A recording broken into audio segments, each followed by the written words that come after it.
A drowning fox cub was seconds from death. Then a bald eagle dove in, shattering nature's most fundamental rule as America's national bird swooped down not to hunt, but to help. The desperate splashes of the tiny fox had caught the attention of a creature that should have seen it as food, not as life worth saving. What unfolded next defies everything we thought we knew about wild animals and their instincts. What could possibly drive one of nature's most efficient hunters to risk everything for a creature it would normally see as dinner? Deep in the wilderness, where pines tower over rushing streams, a family of red foxes made their home. The mother fox had raised 4 cubs that spring, each one growing more adventurous by the day. But it was the smallest, the runt with rusty fur and oversized ears, who would unwittingly become the center of an impossible story. As dawn broke across the forest, the little fox strayed too far from his siblings. Curiosity led him to the edge of a rain-swollen river, its currents churning with the previous night's storm. What happened next was as quick as it was devastating. The muddy bank gave way beneath his tiny paws, sending him plummeting into the merciless waters below. The current immediately seized him, tossing his small body like a leaf in a hurricane. Each desperate paddle of his inexperienced legs proved futile against nature's raw power. His lungs burned for air as water filled his nose and mouth, his strength fading with each passing second. This wasn't just a struggle. It was a countdown to the inevitable.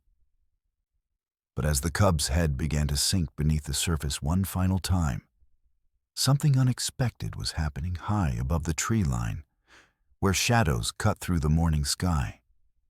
Soaring 300 feet above the forest floor, a magnificent bald eagle rode the morning thermals with practiced ease.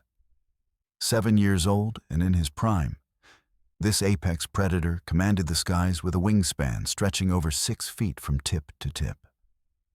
His white head gleamed in the early light as piercing yellow eyes, capable of spotting prey from impossible distances, scanned the wilderness below.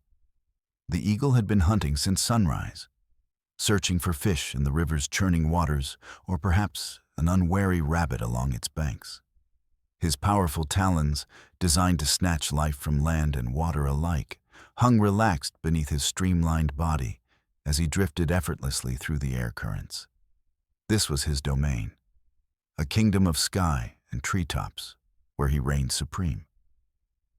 It was then that his keen vision detected unusual movement, the frantic splashing of something small and desperate. In an instant, his raptor brain processed what human eyes would never have noticed. A drowning fox cub, moments from disappearing beneath the current.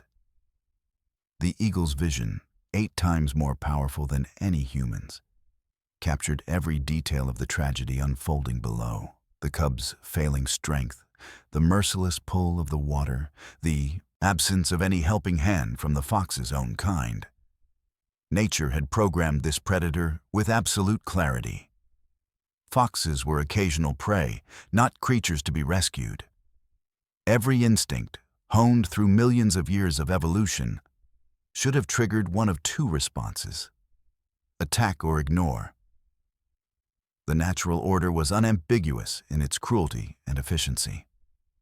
Weak creatures perished, predators survived, and the ancient cycle continued uninterrupted as it had since time immemorial.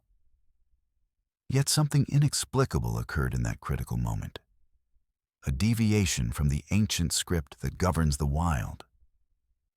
Perhaps it was the particular desperation in the cub's movements, or some unknowable quirk in this specific eagle's neural pathways. Whatever the cause, the majestic bird hesitated, suspended between instinct and something else entirely, something that science struggles to name in creatures other than humans.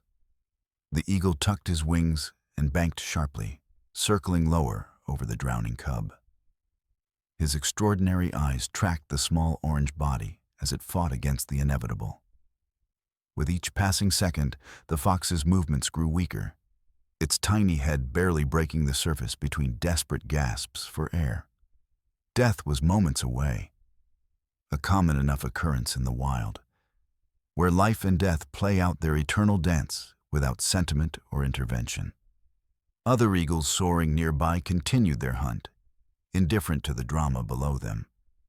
But this particular bird, this magnificent predator with the power to kill or ignore, made a choice that would challenge everything biologists thought they understood about animal behavior. As the cub began to sink one final time, the eagle pulled his wings tight against his body and dove toward the water with astonishing speed. What the eagle did next defied everything we understand about predators and prey, challenging the very foundations of what we believe about animal behavior and consciousness. The line between instinct and choice, that supposedly uncrossable boundary that separates humans from other creatures, was about to blur in a way that would leave scientists and philosophers questioning their most fundamental assumptions about the natural world. The eagle's descent was nothing short of spectacular. A controlled freefall that sent him plummeting toward the river at over 100 miles per hour. His keen eyes never left the drowning fox cub, now barely visible beneath the churning surface. The world around him blurred into streaks of green and blue as he cut through the air with the precision of a living missile. Other birds scattered from his path, instinctively clearing the way for the apex predator on his determined trajectory. As he neared the water, he extended his massive wings to break his descent, transforming from a missile to a hovering giant in the span of seconds. The sudden deceleration would have broken the bones of lesser birds, but the eagle's powerful frame absorbed the strain with practiced ease. His shadow fell across the water like an omen as he positioned himself perfectly above the struggling cub. What happened next defied explanation. Instead of striking with his lethal talons, as he would a fish, the eagle delicately lowered his feet toward the water. With surgical precision, those same claws that could crush the spine of a rabbit gently closed around the fox cub's scruff. Careful, deliberate, impossibly gentle. The eagle's massive wings beat powerfully against the air as he lifted the waterlogged cub from certain death. The resistance of the water momentarily threatened to pull both creatures under. For a critical second, the eagle's wingtip dipped perilously close to the rushing current. A potentially fatal mistake that would have meant death for both predator and prey. But with a powerful thrust of his wings that sent spray cascading in all directions, the eagle broke free of the river's grasp, his precious cargo secured. The little fox hung limp in the eagle's grasp, water streaming from its sodden fur as they rose above the river. Its rusty coat, now darkened to a deep auburn by the water, clung to its tiny frame, revealing how desperately thin and young the creature truly was. For a moment, it seemed the rescue might have come too late. The cub showed no signs of life, its small body dangling motionless above the water that had nearly claimed it. But then, as if responding to its sudden liberation from the river's grasp, the fox cub twitched and coughed, expelling water from its lungs in desperate spasms. A faint whimper escaped its throat, a sound so soft that it should have been lost in the rush of the river below and the wind around them. Yet somehow the eagle seemed to register it. His grip remained firm but gentle, careful not to restrict the cub's already labored breathing. The eagle, now burdened with this unexpected cargo, struggled to gain altitude. His wings worked overtime, powerful muscles straining against the additional weight. This was not a natural position for the bird. Carrying live prey without killing it went against every predatory instinct. Yet he maintained his gentle grip, careful not to puncture the cub's delicate skin with talons designed for killing. Each powerful downstroke sent ripples of exertion through his magnificent form. Feathers that normally lay sleek against his body now ruffled with effort. His breathing came faster, his heart rate elevated beyond normal hunting exertions. Yet he persisted, climbing inch by laborious inch away from the deadly waters below. Witnesses to this extraordinary event, a hiking couple who had frozen in disbelief on a nearby ridge, would later struggle to convince even their closest friends of what they'd seen. The woman, a wildlife photographer by hobby, had frantically grabbed her camera, her hands shaking as she attempted to focus on the unfolding miracle. Her husband, a biology professor at the state university, stood slack-jawed beside her, his scientific mind racing to process what his eyes refused to believe. Their photographs, blurry with distance and the suddenness of the moment, would spark heated debates among wildlife experts worldwide. Some would claim the eagle was simply moving its prey to a more convenient location for consumption. Others would insist the images had been manipulated. A few brave souls would suggest something more profound was at work. The photos would eventually make their way to international wildlife journals, where they would be scrutinized, analyzed, and ultimately labeled unexplained animal behavior. A scientific shrug in the face of the inexplicable. The eagle banked toward the shoreline, his flight path unsteady with his unusual burden. Finding a small clearing among the pines, he descended carefully, those same powerful wings now acting as brakes to ensure a gentle landing. Pine needles and forest debris swirled upward in the downdraft created by his massive wingspan. With surprising delicacy, he placed the fox cub on a sun-warmed rock and stepped back, his yellow eyes fixed on the small creature. The juxtaposition was striking.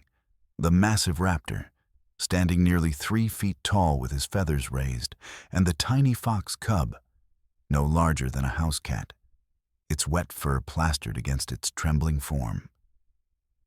In nature's normal course, this scene would end only one way.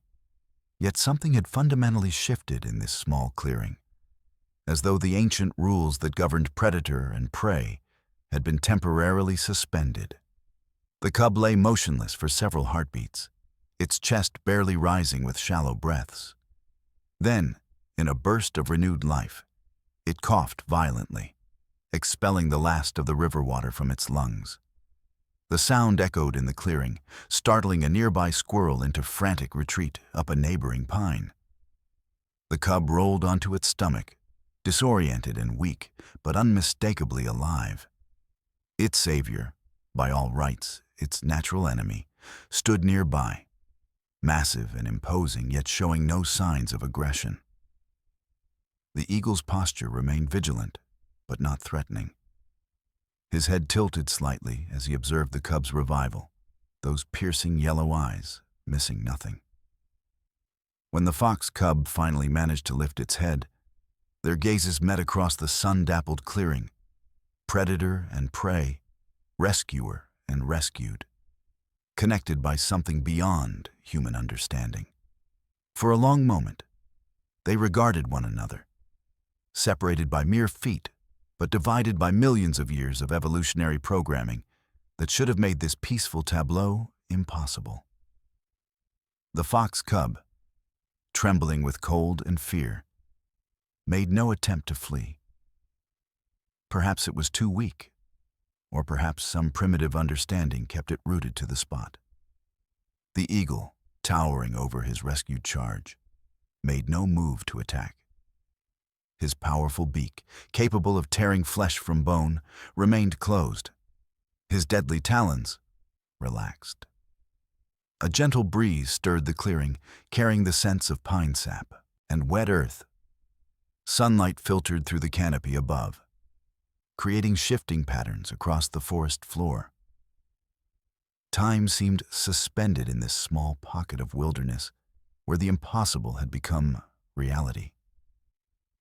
What passed between them in that moment? What silent communication or understanding might have existed remains beyond our ability to comprehend. Was it merely coincidence? A random firing of neurons that led to behavior outside the norm? Was it some form of intelligence or empathy that science has yet to recognize in these wild creatures? Or was it something more profound, a, go- a glimpse into the complex emotional lives that might exist behind those wild eyes?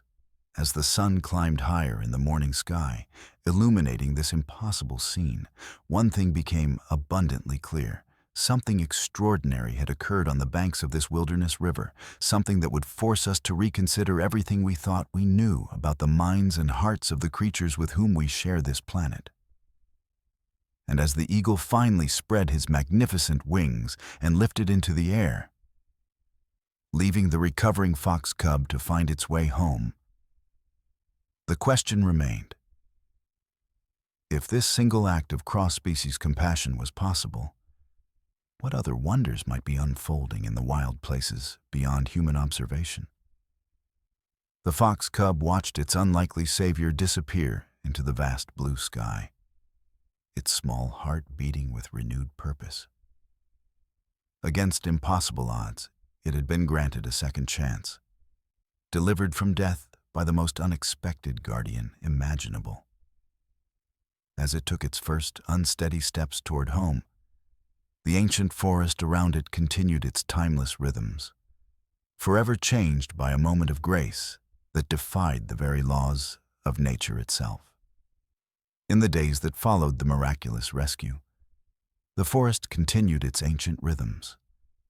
Rain fell, wind blew, creatures hunted and were hunted. But something had changed in this small corner of wilderness. Something profound and unexpected that rippled through the delicate web of relationships connecting all living things within this ecosystem. The fox cub, having survived its near drowning, had found its way back to its den beneath the twisted roots of an ancient oak that had stood sentinel in these woods for over 200 years. The massive tree, scarred by lightning and bearing the claw marks of generations of bears, provided the perfect shelter.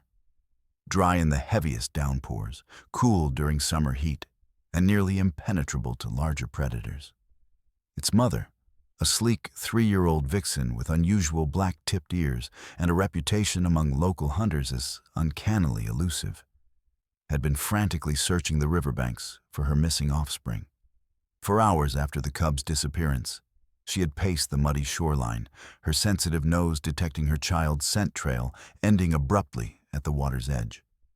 Her distress had manifested in uncharacteristic behavior: open movement during daylight hours, plaintive calls that risked attracting attention, desperate digging at the riverbank as though she might somehow uncover her lost young beneath the mud.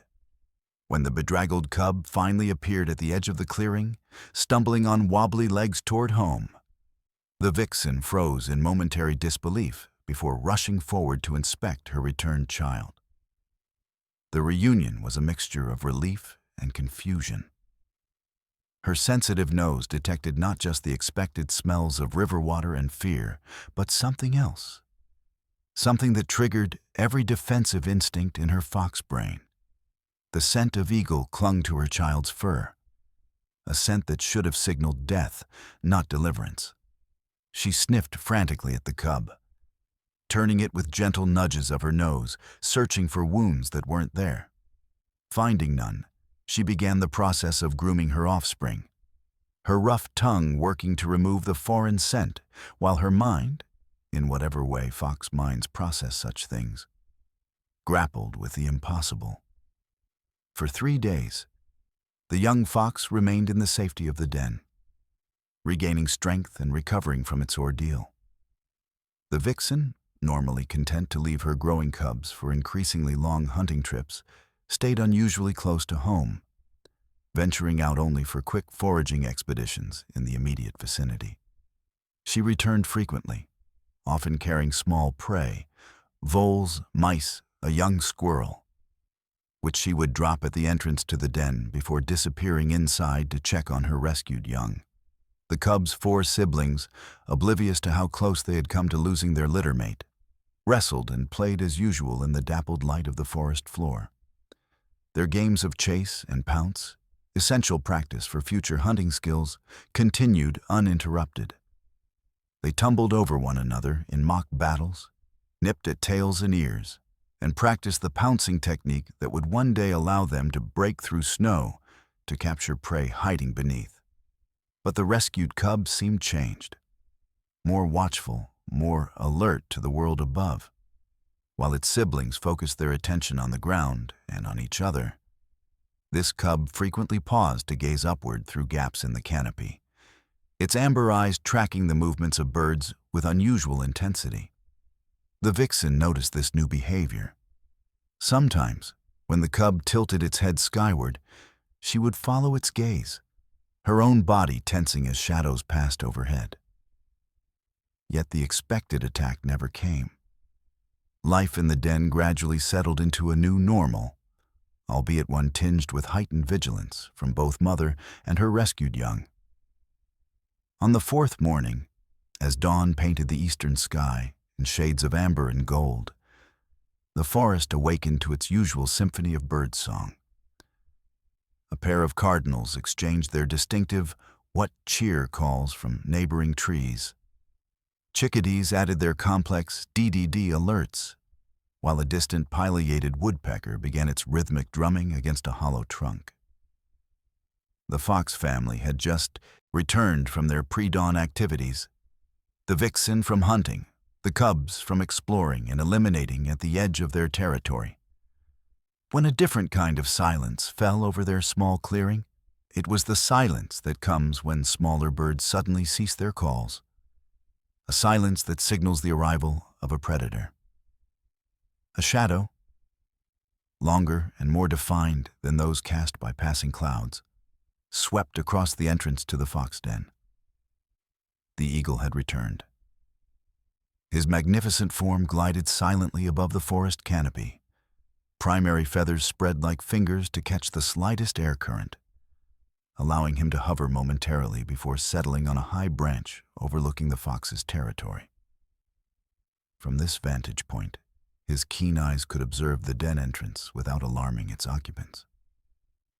The branch he chose, the thick, horizontal limb of a sugar maple, creaked slightly under his 1-pound weight. He adjusted his position, talons gripping the bark as he folded his enormous wings against his sleek body. His white head, gleaming in the morning light, swiveled with mechanical precision as he surveyed his surroundings. Nothing escaped his notice. Not the squirrel freezing mid-climb on a nearby trunk, not the doe and fawn browsing cautiously at the forest edge, and certainly not the family of foxes whose den lay directly in his line of sight. The mother fox sensed the predator's presence immediately. Her whiskers twitched, registering the subtle change in air pressure that accompanied the large bird's arrival. Her body tensed, ears flattening against her skull as she herded her cubs deeper into the safety of their underground home. Her sharp bark of warning sent 4 of the cubs scrambling immediately into the darkness of the inner chamber. All obeyed except one, the rescued cub.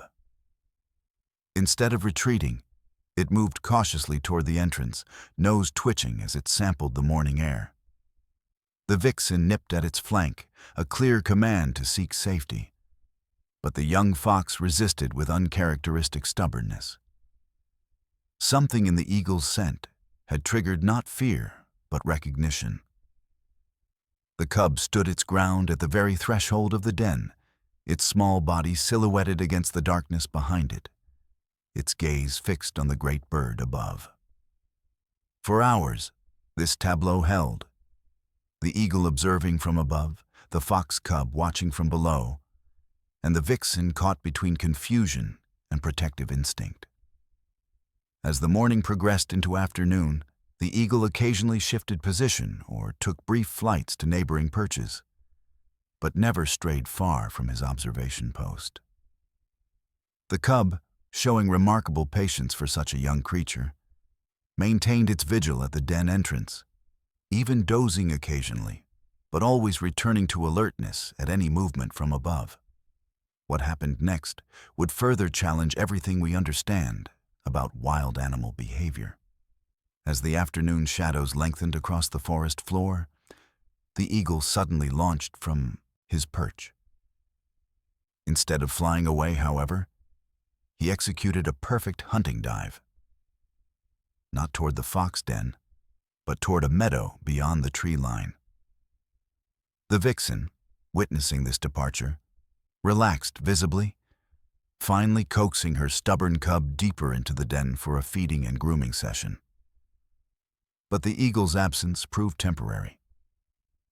Within 20 minutes, he returned, his approach deliberate and unhurried.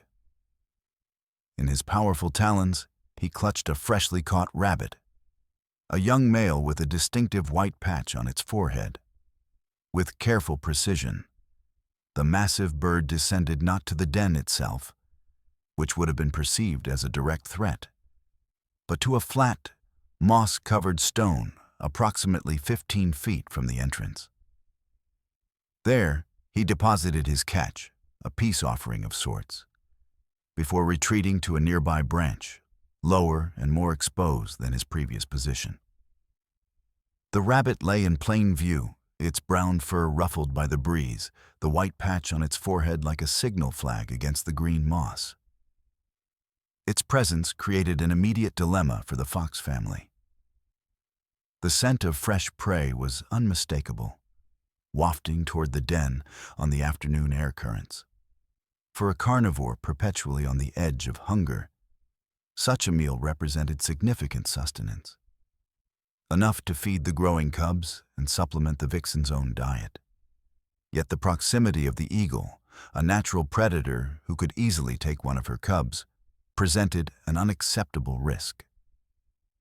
The mother fox, suspicious and protective, would not approach the unexpected gift. She emerged briefly from the den, assessed the situation with all her senses, and retreated again, keeping her body between the opening and her young. But the rescued cub, driven by some inexplicable recognition that transcended natural instinct, eventually slipped past its mother. Despite her warning growls, it cautiously approached the rabbit.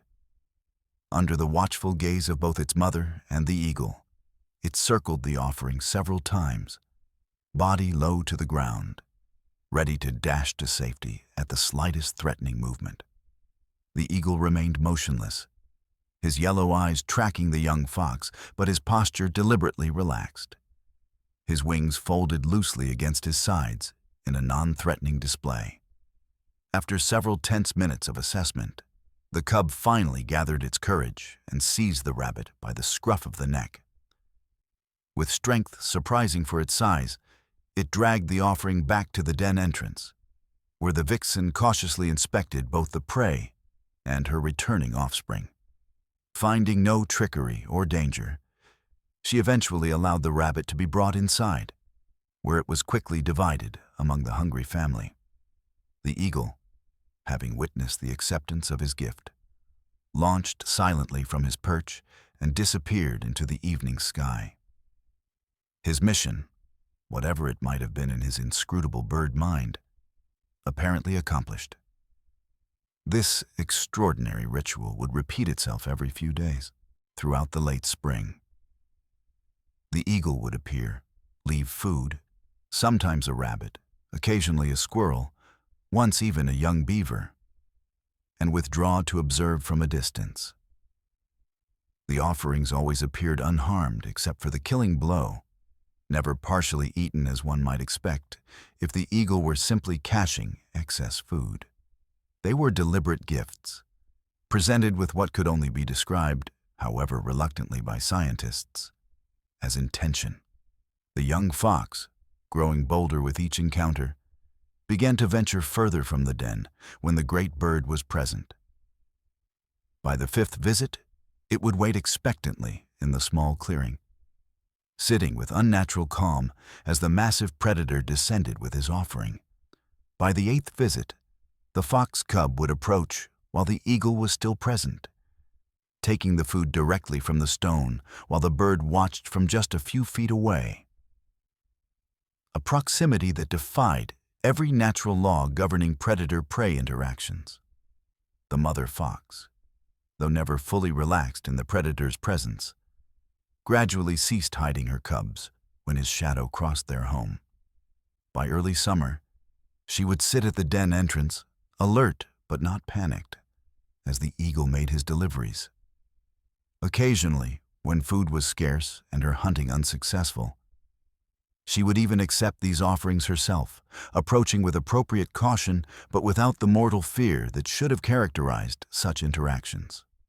Biologists who later studied this phenomenon, first through the blurry photographs taken by the hiking couple, later through carefully placed trail cameras installed by university researchers, would struggle to classify it. Was this symbiosis, mutualism, or something entirely new? A relationship born not of evolutionary advantage, but of a single act of compassion that had somehow transcended the ancient boundaries between hunter and hunted. Dr. Eleanor Michaels, the wildlife biologist who eventually documented the case in the Journal of Ethology, would write, "What we are witnessing appears to be neither evolutionary adaptation nor learned behavior in the traditional sense. It represents instead a kind of spontaneous altruism that challenges our understanding of animal cognition. If these observations are accurate, we must consider the possibility that certain individual animals, even those we consider pure, instinct-driven predators, may be capable of forming emotional connections that override biological imperatives." Her paper would be met with skepticism, accusations of anthropomorphism, and even ridicule from certain quarters of the scientific community. Yet, as the evidence mounted, hundreds of hours of video footage, corroborating observations from forestry workers and local guides, even DNA analysis confirming the rescued cub's saliva on feathers collected from the eagle's favorite perches. The reality of this unusual relationship became impossible to dismiss. As spring gave way to summer, the fox cub grew into a handsome young adult with unusually bold behavior.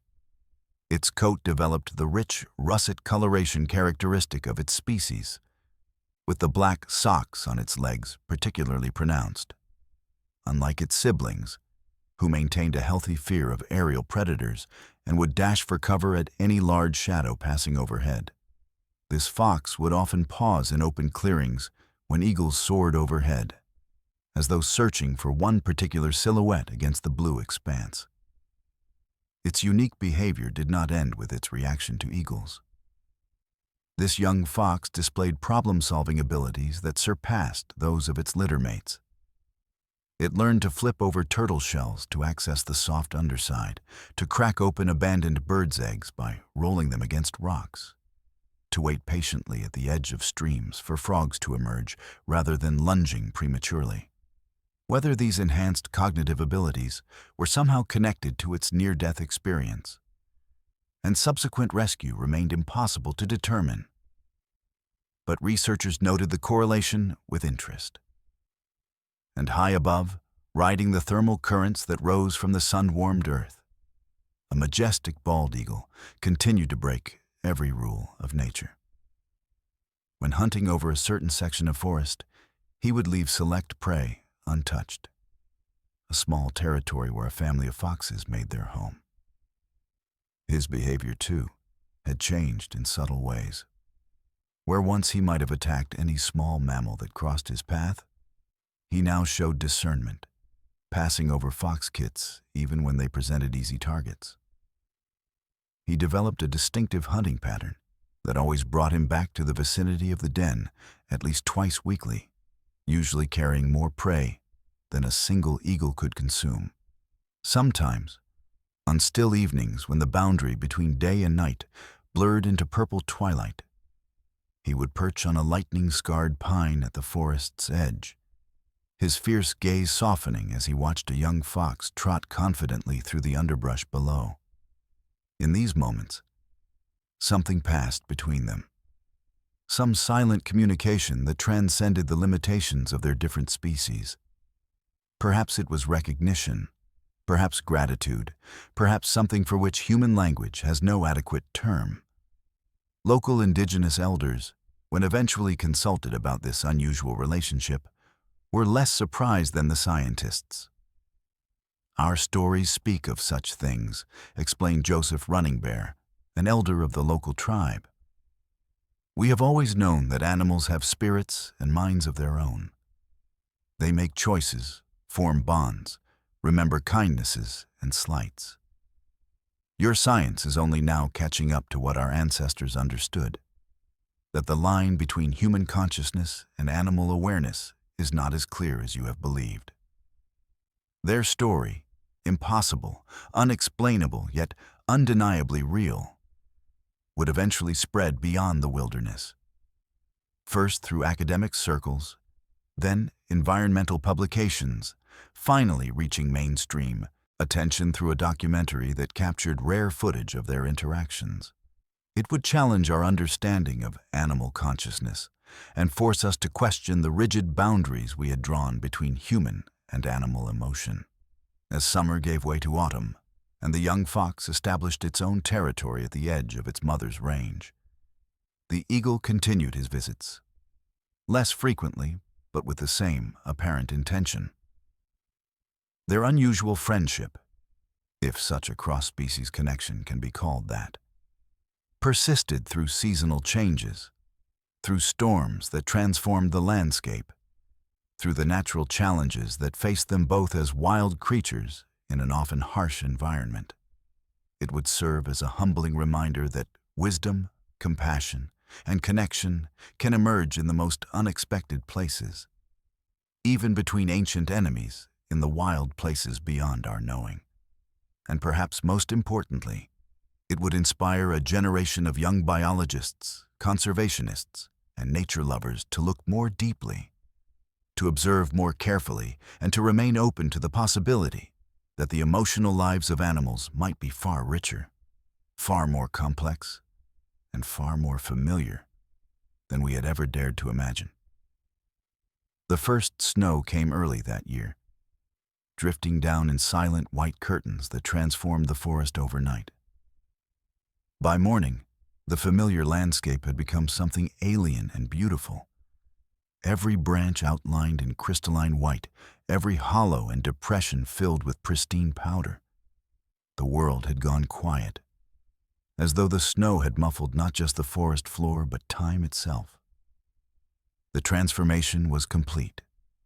The vibrant autumn palette of russets, golds, and fading greens had vanished beneath a monochromatic blanket that simplified the visual complexity of the forest, while adding new dimensions of texture and light. Sunlight filtering through the bare branches created a kaleidoscope of shadows across the snow's surface. Blue-tinged in the morning, golden at midday, lavender as dusk approached. The very quality of sound had changed. Footfalls that once crackled through dry leaves now made the soft, squeaking compression that only comes with temperatures well below freezing. The air itself seemed crystallized, each breath visible as small clouds of condensation that hung momentarily before dissipating into the still air. For the young fox, now nearly full-grown at 7 months old, the arrival of winter presented new challenges that would test everything it had learned during its short life. The easy abundance of summer and fall had given way to the lean season of scarcity. Prey animals had either migrated or gone into hibernation. The mice and voles that formed the staple of its diet now moved through tunnels beneath the snow, largely invisible except to the most sensitive ears. Rabbits had grown their winter-white coats, making them nearly invisible against the snow when they remained motionless. Those that remained active were more cautious, their movements restricted by the betraying snow that recorded every footprint and trail. Hunting required more energy precisely when food contained fewer calories, and when the cold demanded more fuel to maintain body temperature. The fox had established its own territory now, a roughly 2-mile stretch that bordered its mother's range but extended further up the ridge, encompassing a series of rocky outcroppings that provided excellent den sites and hunting vantage points. This independence had come naturally in late autumn, when the maternal bonds loosened and the young fox's growing confidence had led it to explore beyond the familiar boundaries of its birth territory. Unlike some of its siblings who had traveled considerable distances to find unclaimed hunting grounds, this particular fox had remained relatively close to its origins. Perhaps, the researchers speculated, because of its unusual connection to the area's most imposing aerial predator. It had grown into a magnificent specimen, larger than average for a first-year fox, with a thick winter coat that gleamed copper red against the snow. The fur along its back had darkened to a rich auburn, while its chest and belly remained creamy white. The distinctive black markings on its legs extended higher than typical, giving the appearance of formal evening wear against its russet body. Most distinctive was the unusual white tip of its brush, a genetic anomaly that appeared in perhaps 1 in 1,000 red foxes. This feature, combined with a small notch in its left ear, the result of a minor territorial dispute with a raccoon in late October, made it instantly recognizable to the researchers who continued to monitor the unusual relationship between predator and prey. Dr. Eleanor Michaels had named the fox Prometheus in her field notes, a reference to the mythological figure who defied the gods to bring fire to humanity. Like his namesake, she wrote, this fox seems to exist in a space between worlds, neither fully wild in the traditional sense, nor domesticated, but operating according to some alternative understanding that defies our categories. Her graduate assistant, Wei Chen, had suggested the simpler Prom as a field designation, and the name had stuck among the research team. The eagle, too, felt winter's bite, though his adaptations to cold were more robust than the fox's. Fish, his preferred prey, became harder to spot in ice-covered waters. Waterfowl had largely departed for warmer southern climes, removing another reliable food source.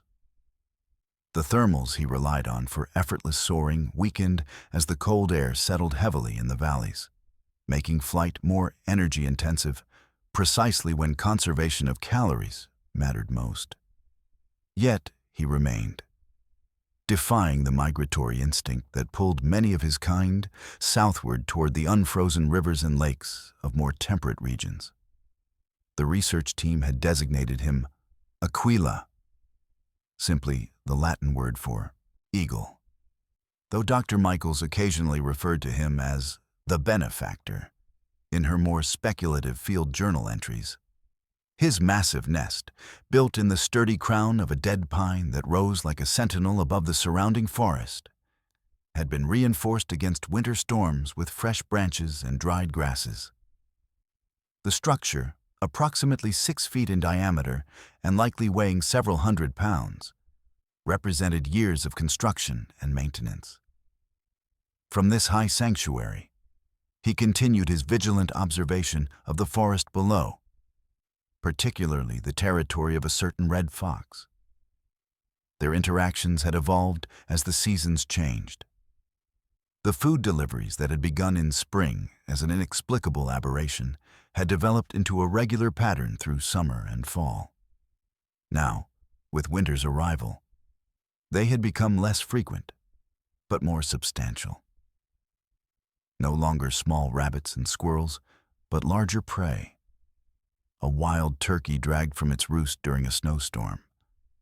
A young raccoon caught during a rare winter foray from its den. Once even a beaver dragged from a half-frozen pond, its powerful teeth and claws rendered useless against the lightning strike of talons from above. These offerings sustained not just Prometheus, but also contributed to the survival of its extended family, as scraps and leftovers were scavenged by its siblings and even its cautious mother. The research team had documented 47 separate food deliveries since the initial rescue, with increasing complexity in the associated behaviors. What had begun as simple deposits of prey had evolved into what Dr. Michaels reluctantly termed social interactions. Brief periods where eagle and fox would occupy the same small clearing, sometimes merely observing each other from respectful distances, occasionally engaging in what could only be described as mutual acknowledgement. The eagle would land on a low branch, the fox would approach to within a few feet, and they would simply regard one another for minutes at a time before returning to their separate lives. The most remarkable aspect, Dr. Michaels noted in a controversial paper published in the Journal of Ethology, is not the food sharing itself, which has rare but documented precedents in cases of cross-species feeding. Rather, it is the apparent recognition between individuals, the specific targeting of gifts to this particular fox, and this fox's unique response to this specific eagle. Neither animal exhibits this behavior with other members of the opposite species. It represents a form of individual recognition and preference that transcends instinctual responses. As December deepened and the snow accumulated in drifts taller than a man, the forest entered a state of suspended animation. Many creatures retreated into burrows or dens, emerging only when hunger demanded. Deer gathered in sheltered valleys where hemlock groves provided both cover from wind and accessible browse. Black bears slumbered in their winter dens, their metabolism slowed to a fraction of normal. Even the ubiquitous squirrels, typically visible year-round, made only brief appearances to retrieve cached nuts before returning to their leafy drays high in the trees. The fox, however, maintained its routine of dawn and dusk patrols, its delicate paws leaving lace-like patterns across the unmarked snow. Each step was precisely placed, distributing its weight to prevent breaking through the crust, a technique that both conserved energy and minimized noise. Its hunting strategy had adapted to winter conditions. Instead of the pouncing technique used to capture prey in grass or undergrowth, it now employed a distinctive listening posture, head tilted, ears rotating independently to triangulate the faint sounds of rodents moving through tunnels beneath the snow. When prey was located, it would leap high into the air, front paws together, and plunge head first through the snow to seize its quarry, a technique known as mousing, that succeeded perhaps one time in 10, barely enough to sustain life through the coldest months. And above, the eagle continued his daily flights, dark wings stark against the white landscape below. His hunting patterns, too, had adapted to winter conditions. Unable to fish effectively through ice, he focused on hunting waterfowl at the remaining open water near river rapids, on catching unwary mammals at the forest edge, and occasionally on scavenging from wolf or coyote kills, behavior that would normally be beneath the dignity of such an apex predator, but which winter necessity demanded. Yet despite these hardships, despite the energetic cost of remaining in this northern territory when instinct urged migration, he stayed. The research team had constructed several observation blinds throughout the study area.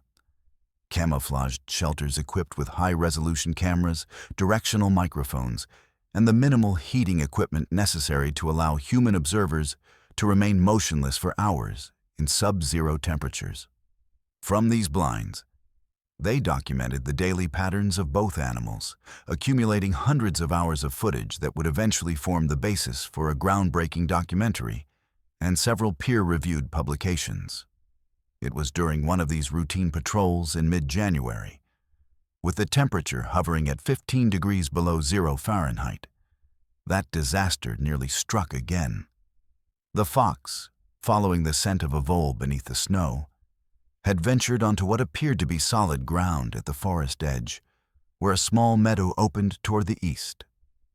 In reality, it had walked onto a snow-covered pond, its surface deceptively similar to the surrounding terrain after weeks of drifting snow had erased the usual topographical indicators. For several minutes, the fox moved cautiously across this open space, stopping occasionally to listen for movement beneath the snow and ice. The morning sun had just cleared the eastern ridge, casting long blue, shadows across the unmarked snow. The fox's breath formed a visible cloud around its muzzle as it paused, head cocked, listening intently to some sound inaudible to human ears. Its entire body tensed in preparation for the characteristic pouncing leap that would secure its breakfast. In that moment, silhouetted against the rising sun, breath crystallizing in the frigid air, it presented a picture of wild perfection, the essence of vulpine grace and precision. Without warning, a sharp cracking sound shattered the winter silence, echoing across the frozen landscape like a gunshot. The ice, thinned by an underground spring that created a persistent warm spot, gave way beneath the fox's weight. In an instant, the animal plunged through into the frigid water below. Unlike its near drowning as a cub, this time the fox was stronger, more experienced. It clawed desperately at the ice edge, trying to pull itself from the deadly cold water that could kill even a well-insulated mammal within minutes through the merciless physics of heat transfer in water. But each time its paws gained purchase, the ice crumbled anew, widening the hole and exhausting the fox further. Its thick fur, now saturated with icy water, dragged it downward rather than providing the insulation it was designed for. Steam rose from its body as the freezing air met its rapidly cooling flesh. Its movements, initially frantic and powerful, began to slow as the cold sapped its strength. Within minutes, hypothermia would begin to set in, slowing its movements further, clouding its thoughts, eventually stopping its heart. High above, making his morning territorial flight along the ridge, the eagle's keen vision had detected the fox's predicament immediately. From nearly a quarter-mile away, his specialized retinas, containing 5 times the visual acuity of human eyes, registered the splash, the struggle, the increasingly desperate attempts of the fox to extract itself from the deadly trap. What followed seemed to defy not just natural law, but physics itself. The massive bird altered course instantly, banking sharply and folding his wings into a controlled dive that sent him hurtling toward the pond at speeds approaching 60 miles per hour. As he neared the broken ice, he extended his enormous wings, 7 feet from tip, to break his descent, transforming from missile to helicopter in the space of seconds. The downdraft from this maneuver sent snow swirling upward from the pond's surface, temporarily obscuring both predator and prey from the observation cameras. When visibility cleared, the eagle was performing an extraordinary feat of aerial mastery. Rather than landing, he had established a hover just above the surface, wings beating furiously against the cold air in a display of strength and endurance that should have been physiologically impossible to maintain for more than a few seconds. Bald eagles, like kestrels or kingfishers, are not hovering specialists. Their large bodies and wing structure are designed for soaring flight and diving attacks, not for the helicopter-like suspension that requires tremendous energy expenditure. Yet somehow, defying the limitations of his species, the eagle maintained this unnatural position, extended his massive talons toward the struggling fox. The fox, recognizing its unlikely savior through some combination of scent, sight, and perhaps that indefinable connection that had developed between them, made one final desperate lunge, jaws closing not on the eagle's flesh, but on the tough scales of its outstretched leg. With the fox now clamped securely to his limb, the eagle beat his powerful wings with renewed intensity. The sound, a deep whooshing that cut through the winter silence, was captured clearly by the directional microphones at the observation blind. Slowly, against all odds, he began to lift the waterlogged animal from its icy prison. The additional weight, nearly 15 pounds of soaking wet fox, should have been impossible for even the strongest eagle to manage for more than an instant. The physics simply didn't support it. Bald eagles typically carry prey weighing no more than 4 to 5 pounds, and even that represents a significant effort. Yet somehow, through what observers could only describe as sheer determination, the bird gained altitude inch by excruciating inch. His massive wings, beating at maximum capacity, generated just enough lift to raise both bodies incrementally above the broken ice. The strain was visible in every aspect of his posture, the extended neck, the splayed tail feathers providing additional stability, the visible trembling in his leg muscles as they supported the unnatural burden.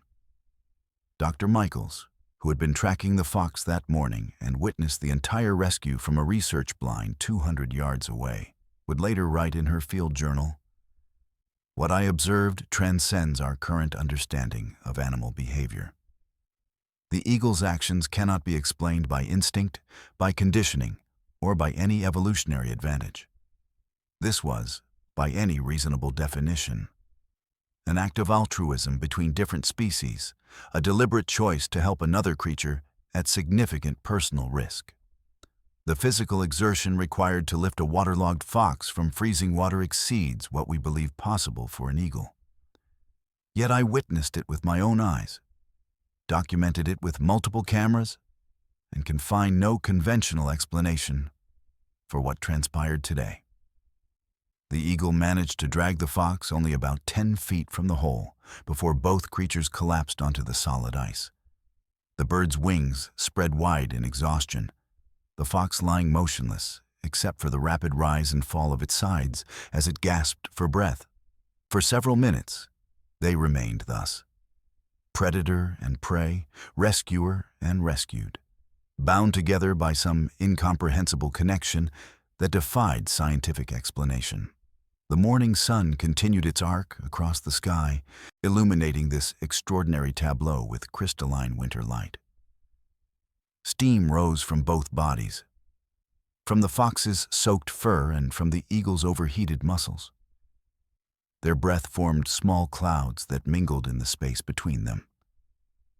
Around them, the pristine snow remained unmarked, except for the violent disruption at the broken ice edge and the impact point where they had collapsed together.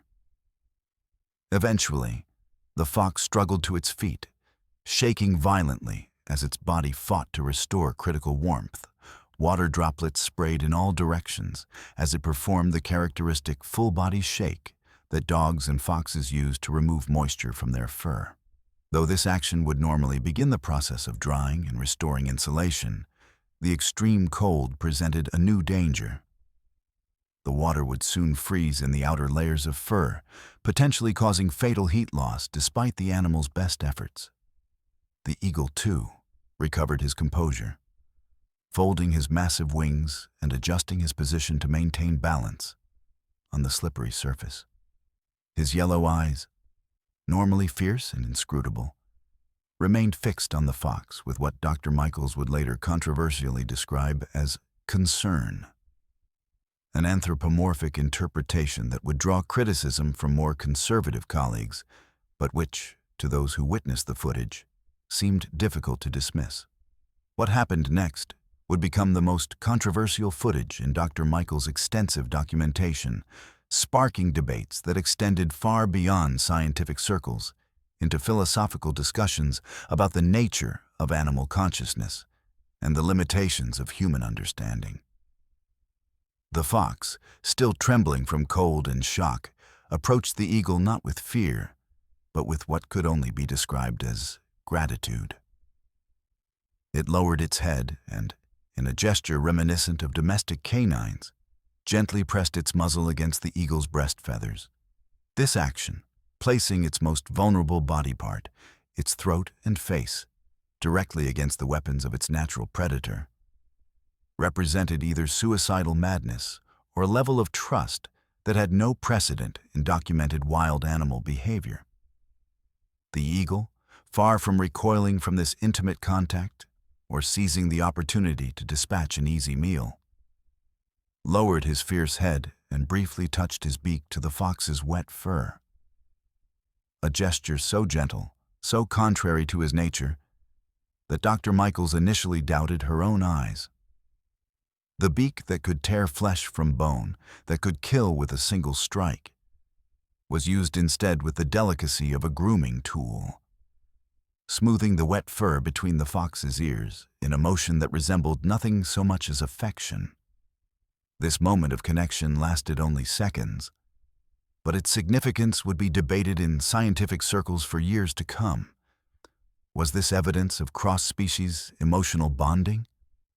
Of animal gratitude? Of something approaching friendship between natural enemies? Or was it merely an anthropomorphic interpretation of behaviors that had simpler, more instinctual explanations? Dr. Ravi Kapoor, a prominent behavioral ecologist from Cornell University who would later review the footage, offered the most measured assessment. While we must be cautious about projecting human emotions onto animal behaviors, we must be equally cautious about dismissing observed behaviors that don't fit our existing models. What we see here doesn't align with our understanding of either species' normal behavioral patterns. When observation contradicts theory, it is theory that must adapt, not observation that must be dismissed. After this brief interaction, practical survival needs reasserted themselves. The fox, still dangerously cold, needed to find shelter and warmth immediately. As if understanding this imperative, the eagle launched himself from the ice with visible effort, circled once overhead, then flew directly toward the forest edge, where a fallen log created a natural windbreak. The fox, after a moment's hesitation, followed, leaving a trail of wet paw prints across the snow. At the log, another extraordinary scene unfolded. The eagle landed and began a vigorous preening session, pulling loose feathers and down from his breast and flanks. Within minutes, he had created a small pile of insulating material, the same down that humans have prized for centuries for its unparalleled warmth-to-weight ratio. The fox, arriving moments later, paused briefly before curling directly on this makeshift bed, incorporating the eagle's down into its own wet fur. Dr. Michaels, observing through a spotting scope from her blind, described the scene in her field notes. The deliberate creation of a down bed by the eagle and its immediate use by the fox suggests a level of intentionality and cross-species understanding that challenges our current paradigms. The eagle is not merely tolerating the fox's presence, but actively contributing to its survival through a specific, targeted behavior that addresses the fox's most immediate need: insulation against heat loss. For nearly an hour, the fox remained curled in this unusual nest, its shivering gradually subsiding as its core temperature stabilized. The eagle maintained a position on a low branch directly above, his massive body providing additional shelter from the wind. Occasionally, he would descend to the ground, retrieve a loose feather, and add it to the fox's bedding, a behavior so deliberate, so apparently thoughtful, that even the most skeptical observers of the footage would struggle to provide alternative explanations. The debate continues to this day, but for those who witnessed it, either in person or through the remarkable footage that eventually reached millions through the National Geographic documentary, Unlikely Allies, the meaning seemed clear. Something profound had transpired between these two creatures, something that challenged our understanding of animal consciousness and forced us to reconsider the emotional capacities of the wild beings with whom we share this planet. As winter deepened into January, the unusual alliance between eagle and fox became even more critical to survival. Record snowfalls isolated the forest, making hunting nearly impossible for ground-dwelling predators. The snow depth exceeded 30 inches across most of the study area, with drifts reaching 6 feet in some locations. These conditions created a stratified environment where different species experienced entirely different realities. birds could still access the entire landscape from above, while ground dwellers found their world shrinking to the few trails and pathways they could maintain through the deep snow. Many foxes, coyotes, and even bobcats succumbed to starvation during this harsh period. Trail cameras documented the declining condition of numerous predators as January progressed. Ribs becoming visible beneath thinning fur, movements becoming sluggish as precious calories were conserved. Hunting attempts growing increasingly desperate and uncoordinated as strength failed. The mortality rate among red foxes in the broader study area approached 60% by mid-February, an unprecedented die-off that would have long-term implications for the region's ecological balance. But Prometheus survived, sustained by regular deliveries from above, gifts from an ally who could still hunt effectively when the snow grew too deep for pause. The eagle's contributions weren't limited to direct food delivery. He also created opportunities for the fox to hunt independently. On several occasions, researchers observed him deliberately breaking through ice at the pond edges, creating access points where the fox could drink without risking another breakthrough. Twice, they documented him using his powerful wings to clear snow from fallen logs where mice typically established winter runs, making these prey animals accessible to the fox. These behaviors, intentional, targeted, and responsive to specific needs, suggested a level of cognitive processing that went far beyond instinct.